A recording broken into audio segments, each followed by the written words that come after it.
स्वागत है आप सबका हमारी इस नई वीडियो में। दोस्तों आज की वीडियो में मैं आपके लिए एक नई अपडेट लेके आया हूँ जो कि है इंडियन नेवी में निकाली गई ट्रेड्समैन स्किल्स पदों की भर्ती के बारे में है।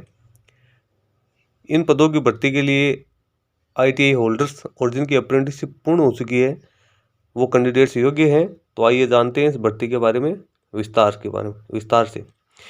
तो दोस्तों जैसा कि आप स्क्रीन पर देख पा रहे हो, इंडियन नेवी ने ट्रेड्समैन स्किल्स पदों की भर्ती के लिए नोटिफिकेशन जारी कर दी है, जिसमें कुल पदों की संख्या है वो 248 है। और जो इसकी ऑनलाइन फॉर्म फिलअप करने की डेट है वो 7 फरवरी 2023 से लेकर 6 मार्च 2023 तक है। और ये जो आवेदन उन्होंने मांगा है ये ऑनलाइन मोड से मांगा गया है। इसमें आप आगे देख सकते हो कि इसमें जो भी योग्यता, आयु सीमा, एप्लीकेशन फीस और अन्य संपूर्ण जानकारी वो नीचे दी गई है। इसके लिए आप जो इनका ऑफिशियल नोटिफिकेशन है उस पे आप विजिट कर सकते हो, जो कि आपको इनकी इंडियन नेवी की ऑफिशियल वेबसाइट पे आपको उपलब्ध हो जाएगा। तो दोस्तों जैसा कि आप देख पा रहे हो, ये देखो government of India ministry of defence द्वारा ये नोटिफिकेशन जारी किया गया, जिसकी नोटिफिकेशन नंबर है 01/2023/NAD। इसमें आप देख सकते हो कि किन किन पदों के लिए क्या क्या एलिजिबिलिटी है, कितनी पोस्ट है और क्या क्या इनकी प्रक्रिया है। इसमें आप देख सकते हो सबसे पहले तो ये जनरल सेंट्रल सर्विस है। ये ग्रुप सी की भर्ती है, नॉन गजेटेड और इंडस्ट्रियल है, क्योंकि इसमें ITI से संबंधित वर्क है तो ये इंडस्ट्रियल है। इसमें जो पे स्केल आपको दिया जा रहा है वो 7th पे कमीशन के लेवल 2, जिसकी स्केल है 19,900 से लेकर 63,200। तो आप इसमें देख सकते हो पहले सीरियल नंबर है, फिर कमांड है, कौन सी कमांड में ये कितनी कितनी पोस्ट है, फिर आगे डिपो दिया हुआ है, जैसे NAD डिपो, NAD मुंबई में। इसमें आप डेजिग्नेटेड जो ट्रेड है उसमें आप देख सकते हो मैकेनिस्ट है, ड्राइवर करियर मोबाइल है, शिप राइट है, जॉइनर और पेंटर की पोस्ट है। इसमें जो आगे ट्रेड है वो आप देख सकते हो machinist turner, crane operator with heavy duty vehicle licence. इसमें आपके पास हेवी ड्यूटी व्हीकल का लाइसेंस होना चाहिए। फिर आगे आप देखो शिप राइट वुड कारपेंटर और पेंटर जनरल। इसमें आप देखो जो मैकेनिक्स की जो पोस्ट है मुंबई में वो है अनरिजर्व्ड के लिए 5, SC के लिए 1, ST के लिए कोई पोस्ट नहीं है, OBC के लिए 2 और टोटल 8 पोस्ट है। इसमें जो फिजिकली हैंडीकैप है उनके लिए 1 पोस्ट रखी गई है। फिर ड्राइवर क्रेन मोबाइल के लिए आप देख सकते हो जनरल के लिए 2 है, SC के लिए 1 है, ST के लिए कोई पोस्ट नहीं है, OBC के लिए 1 है, टोटल 4 पोस्ट रखी गई है। ऐसे ही आप शिप राइट के लिए देख सकते हो अनरिजर्व्ड के लिए 2 है और टोटल पोस्ट 2 है, अन्य किसी कैटेगरी के लिए कोई पोस्ट यहाँ पे अवेलेबल नहीं है। फिर पेंटर के लिए भी आप देख सकते हो अनरिजर्व्ड के लिए 2 है और टोटल पोस्ट 2 है। फिर नीचे बात आती है ऑप्शनल ट्रेड, जिसमें 1 नंबर पर है फिटर आर्मामेंट। इसके लिए जो ट्रेड आवश्यक है वो है फिटर। इसके लिए जो अनरिजर्व्ड के लिए रखी गई जो पोस्टों की संख्या वो 17 है, SC के लिए 6 है, ST के लिए 2 है, OBC के लिए 10 है और जो EWS है उसके लिए 3 है। टोटल जो पोस्टों की संख्या वो 38 है। इसमें जो एक सर्विसमैन है उनके लिए 4 पोस्ट और जो फिजिकली हैंडीकैप उनके लिए 1 पोस्ट। फिर फिटर जनरल मैकेनिक, इसमें जो ट्रेड है वो फिटर आवश्यक है। अनरिजर्व्ड के लिए 16 है, SC के लिए 5 है, ST के लिए 3 है, OBC के लिए 9 है, EWS के लिए 3 और टोटल पोस्टों की संख्या है वो 36 है। इसमें एक सर्विसमैन के लिए 4 और फिजिकली हैंडीकैप के लिए 1। फिर 3 नंबर पर आप देख रहे हो फिटर इलेक्ट्रॉनिक्स। इसमें जो ट्रेड आवश्यक है वो electronics mechanic radio and TV। इसमें जनरल के लिए 5 पोस्ट है, SC के लिए 1 है, ST के लिए कोई पोस्ट नहीं है, OBC के लिए 5 है और EWS के लिए 1 पोस्ट है। टोटल 12 पोस्ट रखी गई है। इसमें एक सर्विसमैन के लिए 2, फिजिकली हैंडीकैप के लिए 1। फिर फिटर इलेक्ट्रिकल, इसमें जो ट्रेड की आवश्यकता वो इलेक्ट्रीशियन इंस्ट्रूमेंट मैकेनिक है। इसमें जनरल के लिए 5 है, SC के लिए 1 है, ST के लिए कोई पोस्ट नहीं है, OBC के लिए 5 है और जो EWS उसके लिए 1। तो टोटल भी वो पोस्ट हो गई 12। एक सर्विसमैन के लिए 2 है, फिजिकली हैंडीकैप के लिए 1 है। फिर इलेक्ट्रिक फिटर, इसके लिए जो ट्रेड की आवश्यकता होगी इस पद के लिए वो है इलेक्ट्रीशियन। इसके लिए 1 पोस्ट है, जनरल की 1 है, SC की, ST के लिए कोई पोस्ट नहीं है, OBC की 1 और टोटल 3 पोस्ट होगी। तो ये टोटल जो वैकेंसीज है ये है 117, जिसमें 12 और 117 और 12 एक्स सर्विसमैन के लिए, 5 है फिजिकली हैंडीकैप के लिए। फिर 2 नंबर पे है जो डिपो का नाम है वो कारवाड़। इसमें ऑप्शनल ट्रेड के लिए इलेक्ट्रीशियन, इलेक्ट्रिकल फिटर है, ट्रेड इलेक्ट्रीशियन है, इनके लिए 6 पोस्ट है जनरल के लिए, 1 एससी के लिए, 2 ओबीसी के लिए, टोटल 9 पोस्ट, 1 सर्विसमैन के लिए 1 पोस्ट। फिर आगे है इलेक्ट्रॉनिक्स फिटर। इसमें जो ट्रेड की आवश्यकता होगी वो होगी electronics mechanic, radio and TV. इसमें जनरल के लिए 2 पोस्ट है, एससी के लिए, जनरल के लिए 10 पोस्ट है, एससी के लिए 2 है, एसटी के लिए 1 है, ओबीसी के लिए 5 है, ईडब्ल्यूएस के लिए 1 है, टोटल पोस्ट है 19। एक सर्विसमैन के लिए 2 है, फिजिकली हैंडीकैप के लिए भी 2 है। फिर है जनरल मैकेनिक फिटर। इसके लिए ट्रेड की आवश्यकता होगी फिटर की। इसमें जनरल के लिए 10 पोस्ट है, एससी के लिए 2 है, एसटी के लिए 1 है, ओबीसी के लिए 4 है, ईडब्ल्यूएस के लिए 1 है, टोटल पोस्ट हो गई 18। एक सर्विसमैन के लिए 1, फिजिकली हैंडीकैप के लिए 1। फिर जो डी नंबर पर दी स्किल्ड इम्यूनिटेशन मैकेनिक, इसके लिए जो ट्रेड आवश्यकता वो है इलेक्ट्रीशियन और इलेक्ट्रॉनिक्स मैकेनिक और इलेक्ट्रोप्लेक्टर फिटर और इंस्ट्रूमेंट मैकेनिक और मैकेनिस्ट और मैकेनिक कम्युनिकेशन इक्विपमेंट मेंटेनेंस। इसमें जनरल के लिए 6, एससी के लिए 1, ओबीसी के लिए 2, टोटल 9 पोस्ट, एक सर्विसमैन के लिए 1 पोस्ट रखी गई। टोटल वैकेंसीज हो गई 55, 5 एक सर्विसमैन के लिए, 3 फिजिकली हैंडीकैप के लिए। फिर गोवा डिपो की बात करते हैं तो इस ऑप्शनल ट्रेड के लिए इलेक्ट्रॉनिक्स फिटर की आवश्यकता है, जिसमें ट्रेड चाहिएगा अपन को इलेक्ट्रॉनिक्स मैकेनिक एंड रेडियो। इसमें 1 पोस्ट ओबीसी की है, टोटल पोस्ट 1 है। फिर इलेक्ट्रिक फिटर के लिए जनरल में 1 पोस्ट दी गई है, टोटल वैकेंसीज की संख्या 2 है। फिर विशाखापट्टनम डिपो में अपन देखते हैं तो डेजिग्नेशन ट्रेड के लिए जो पोस्ट है वो है ड्राइवर क्रेन के लिए, इसमें 1 पोस्ट रखी गई है। ऑप्शनल ट्रेड में अपन देखते हैं तो फिटर अमेंडमेंट के लिए 7, 2, 1, 3, 1, टोटल 14, एक सर्विसमैन के लिए 1।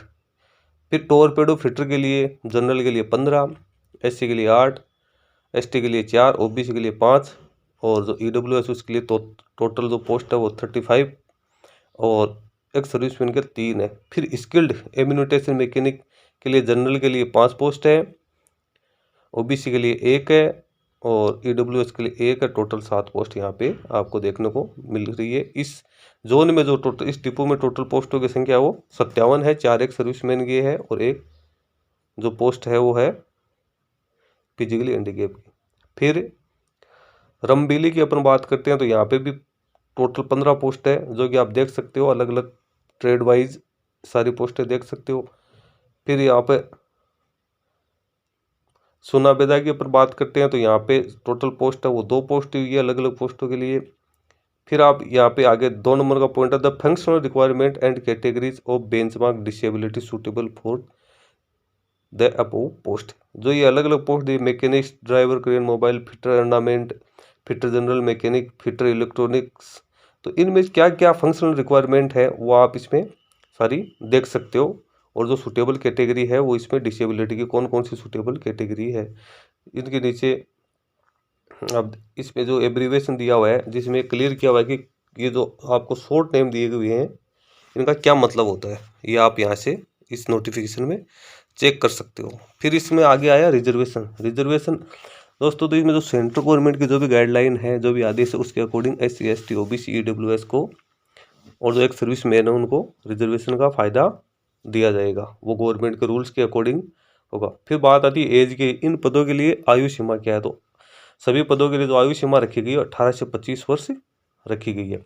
इसमें कुछ छूट का प्रावधान भी किया गया है, जैसे एससी, एसटी का कोई कैंडिडेट है तो उसको 5 साल की छूट मिलेगी, ओबीसी का कोई कैंडिडेट है उसको 3 साल की, एक सर्विसमैन है उसको मिलिट्री पीरियड को जोड़ते हुए कुल 3 साल की छूट मिलेगी। फिर कोई डिपार्टमेंट का कैंडिडेट तो वो 40 साल की एज तक आवेदन कर सकता है, यदि कोई एससी, एसटी का है तो वो 45 साल तक कर सकता है। फिर जो क्रूशियल डेट है तो आप इसमें डेट देख सकते हो, the crucial date of determine age limit will be the closing date for the receipt of online application. यानी जो आयु की गणना की जाएगी, जो लास्ट डेट है फॉर्म भरने की उसके आधार पे की जाएगी। अब बात आती है आगे आवेदन शुल्क की, तो दोस्तों इसमें मैं आपको एक बात बता दूं कि एससी, एसटी, एक सर्विसमैन और जो वुमेन कैंडिडेट है उनके लिए यहाँ पे कोई फीस नहीं रखी गई, यानी इनके कोई आवेदन शुल्क लागू नहीं है। इसके अलावा जो भी कैटेगरी यहाँ पे बच गई उनके लिए 205 रुपये आवेदन शुल्क रखा गया है, जो कि आप फॉर्म भरते समय ऑनलाइन आपको पेड करना होगा। फिर नीचे कुछ नोट्स दिए हुए हैं कि यदि एक बार पेमेंट करने के बाद किसी भी हालत में आपकी फीस है वो रिफंड नहीं होगी, और यदि आपका पेमेंट किसी तरीके से फेल हो जाता है तो 7 वर्किंग डेज में ऑटोमेटिक आपके खाते में जमा हो जाएगा। फिर ये एसेंशियल क्वालिफिकेशन, जो आवश्यक योग्यताएं हैं वो क्या क्या है, इसमें 4 स्किल्ड एम्यूनिटेशन मैकेनिक के लिए क्या क्या है, जो शैक्षणिक योग्यता है वो मेट्रिकुलेशन 10th पास या 10th के समकक्ष कोई भी योग्यता है किसी बोर्ड से ली हुई है तो वो इसके लिए योग्य। इसके साथ ही 2 वर्ष का ITI का सर्टिफिकेट होना भी ज़रूरी है, जो कि इन ट्रेड में होना चाहिए, electrician, electronic mechanic, electroplater, fitter, instrument mechanic, machinist और मैकेनिक कम्युनिकेशन इक्विपमेंट मेंटेनेंस। और अदर जो पोस्ट बच गई, इनके अलावा जो पोस्ट बच गई उनके लिए आपको 10th या 10th के समकक्ष कोई भी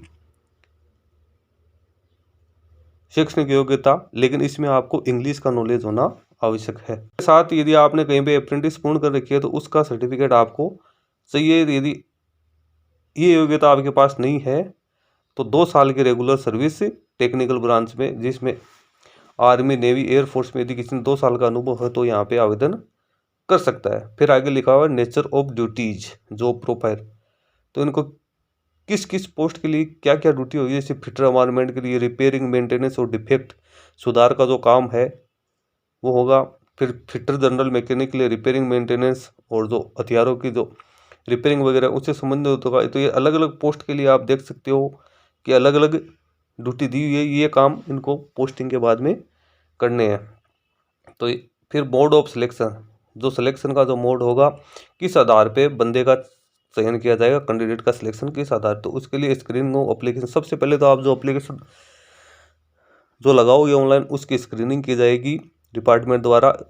उसके बाद में उनमें से जो भी योग्य बंदे पाएंगे उनको शॉर्ट लिस्ट किया जाएगा, एप्लीकेशनों को शॉर्ट लिस्ट किया जाएगा, और उसके बाद में रिटन एग्ज़ाम होल्ड की जाएगी। रिटन एग्ज़ाम का जो पेपर होगा बाईलिंगुअल होगा, यानी हिंदी और इंग्लिश दोनों में आएगा, और ये ऑब्जेक्टिव टाइप का क्वेश्चन होगा। इसमें टोटल जो 5 पार्ट होंगे आप देख सकते हो। सब्जेक्ट जो है जनरल इंटेलिजेंस एंड रीजनिंग, इसके तो मैक्सिमम मार्क है, ये 10 नंबर का होगा। फिर न्यूमेरिकल एप्टीट्यूड 10 नंबर का होगा। जनरल इंग्लिश 10 नंबर की होगी। जनरल अवेयरनेस 20 नंबर की। Awareness in relevant trade and field 50 number का होगा, यानी आपका टोटल 100 नंबर का पेपर होगा, जिसमें से 50 नंबर जो आपका ट्रेड या जो फील्ड है उससे संबंधित क्वेश्चन इसमें आएंगे। फिर ये विस्तार से यहाँ पे इंडिकेटिव आपको सिलेबस दिया हुआ है कि जनरल इंटेलिजेंस रीजनिंग में क्या आएगा, न्यूमेरिकल एप्टीट्यूड में क्या आएगा, जनरल इंग्लिश में क्या आएगा, जनरल अवेयरनेस में क्या क्या टॉपिक है, अवेयरनेस रिलेवेंट फील्ड ये जो आपके ट्रेड है उससे संबंधित है। फिर ये रिजोल्यूशन ऑफ टाई, यदि एग्जाम में किसी 2 बंदों के बराबर नंबर आते हैं तो उनको किस हिसाब से शॉर्ट लिस्ट किया जाएगा, तो इसमें 1 नंबर है डेट ऑफ बर्थ के आधार पे। दूसरा जो है यदि उनकी डेट ऑफ बर्थ भी सेम होती है तो उनके नाम का जो अल्फ़ाबेट है उसके आधार पे उसको शॉर्ट लिस्ट किया जाएगा। फिर डेट ऑफ एग्जाम, तो अभी जो एग्ज़ाम की डेट है वो अभी डिपार्टमेंट ने अनाउंस नहीं की है, ये जल्द ही पोर्टल के ऊपर अनाउंस कर दी जाएगी।